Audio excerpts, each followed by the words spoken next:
Soil Mechanics Flood Embankment WT4034. We were asked to design a flood embankment to protect Thomond Village from flooding of the River Shannon. In the picture below, I have drawn white where we would plan to put the embankment. For the highest flood levels, we found the highest flood level was 3.6 metres. We found this on the OPW Maps website. For the height of our flood embankment, we took a freeboard of 17.5% and we got an embankment height of 4.23 metres. We got this by multiplying 3.6 by 0.175 and adding on the figure we got to 3.6. Local geology. We found that Thomond Village contains some limestone under the ground. This may result in karst features under the ground, which are like little caves, and this could result in the ground in Thomond Village caving and causing the dam to collapse. Flood embankment design. We have the height of our dam 4.23 metres, and we also found that there was an impermeable layer 1.99 metres below the ground level in Thomond Village. We used a slope of 1:2.75 for the upstream side and 1:2 for the downstream side.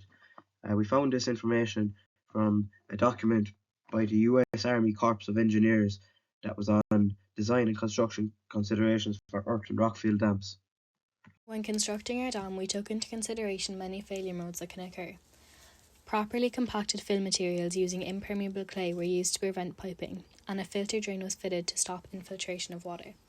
We also used 4.2 metres of freeboard as the highest flood level is 3.6 to prevent overtopping. The proctor tests and other site investigations were carried out to evaluate soil conditions, ensuring we had the necessary foundation to prevent failure. This is the ground profile of our site based on trial pits previously excavated. At approximately 2 metres is the impermeable layer beneath our dam, consisting of grey-pink clay with a coefficient of uniformity equal to 40 kPa. Each layer has different characteristics which influence its behaviour and response to applied loads. Knowing these soil types helps us to determine important information such as the bearing capacity. It also provides information on groundwater conditions which influence foundation design, soil stability, and data on groundwater levels and flow characteristics. Our sieve analysis test allowed us to determine the particle size distribution of the soil. We found the coefficient curvature to be close to 1, meaning the soil has a more uniform, smoother grain size. We found the coefficient of uniformity to be 23.06, indicating a wide range of particle sizes, at 60% passing point being approximately 23 times larger than the particle size at the 10% passing point. From our sieve analysis test, along with calculating the liquid limit and plastic index, we determined the soil to be an intermediate plasticity clay. Our proctor test gave us a maximum dry density of 3.33 grams per metre cubed and an optimum moisture content of 7.83%. The flatter the curve on the graph indicates a greater amount of silt and clay present in the soil. A concrete dam can have severe effects on the environment, especially the surrounding area of the dam. The concrete will cause damage to the surrounding topsoil by soil erosion. Water pollution may also be a factor. Production of cement accounts for 5% of all man-made CO2 in the world. The only harmful effect the use of clay may have is that it will affect the area of farmland it is excavated from. Transport from a nearby field only a kilometre away with clay would be less harmful than the transfer of concrete from your nearest concrete deliverer, which is 11 miles away at McGrath near Holy Cross. The use of clay will also blend into the surrounding environment much better than concrete. Health and safety. Appropriate PPE gear must be worn at all times by all workers and site visitors during the construction process. The bank should be sloped efficiently to prevent any bank caving in. No worker should be working in a hole below their waist. Harris fencing should also be erected all around the site to prevent anyone not authorised to be inside the working area. From our research, we found that the highest ever flood level recorded around Thomond was 3.6 metres. Therefore, our dam height must be 4.23 metres to withstand the highest flood level, withstanding any overtopping of water. In the event of flooding by piping, we have placed a blanket filter on the inside of the dam at the bottom. This is to draw out any water that has penetrated the dam safely. This is our flow net, seepage and factor of safety against piping calculations. The flow net shows how our seepage will pass through the dam. The seepage, as seen in the diagram above, will flow to the coarse gravel filter. This will retain the soil particles and allow the water to pass through, as its total head will be reduced as it goes through the filter.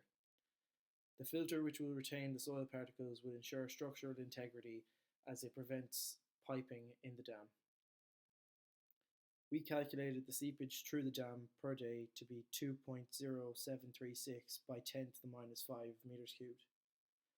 The factor of safety against piping was also calculated to be 3.317. Like seen in the image shown, our earthen dam should be seeded with grass to blend it into the local environment. The grass should be cut regularly to show any evidence of soil erosion. Inspections of filters should also be carried out after storms and any bad weather for any blockage. Scheduled qualified engineers' inspections should also be carried out for dam safety. Site preparation. The removal of vegetation, trees and other obstructions from the construction area in a process known as grubbing. The next step in the process is known as stripping. This includes removing the topsoil, which contains large amounts of organic matter, down to foundation level. This organic rich soil is undesirable for foundation or embankment, as it is weak, susceptible to compression and will inhibit proper foundation drainage. Waste sites and storage for undesirable, unwanted or excess excavated materials is marked in red on the map. It is important that it is close enough for easy access from the job site, though it cannot be located where it interferes with construction activities. This is avoided with access being from the main road. On this project, we are very lucky that the borrow site is right beside Thomond Village. All organic material should be removed from the borrow site, and it is vital that this area is kept well drained. Construction method. Plans such as excavators, dozers, loaders and compactors will be used to construct the dam. The construction of any earthen dam typically begins with the preparation of the foundation, including excavation and grading of the site, and placing a foundation filter to prevent water from seeping through the dam. Next, the embankment is built, layer by layer. Compaction of the soil layers is required every 200 to 300 ml by sheep's foot roller for the embankment to achieve the required density and strength, essential for the safe construction of any earthen dam. Due to the pervious nature of the dam, water content will need to be monitored throughout the construction of the compacted layers. Insufficient water content or saturated soil during compaction may lead to a weaker dam.